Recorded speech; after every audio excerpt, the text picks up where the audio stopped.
Hey everybody, so this is just a really quick tutorial on how to make vegan buttermilk. There are two ways that I know of doing this.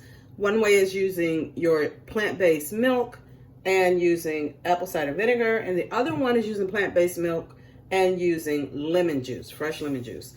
So today I'm going to do the apple cider vinegar, and what it is you take, I made a mess already. I'm doing 2 cups of oat milk. I'm doubling my recipe up, so that's why I'm doing 2 cups. But the recipe is actually 1 cup of milk to 1 teaspoon of vinegar or 1 teaspoon of lemon juice. And so I'm going to take my vinegar here. I'm going to do 2 teaspoons. That was probably 2 there. And then you just stir it, and you're going to set it aside while you do the rest of your recipe, getting your dry ingredients together. And it should kind of curdle up a little bit like buttermilk.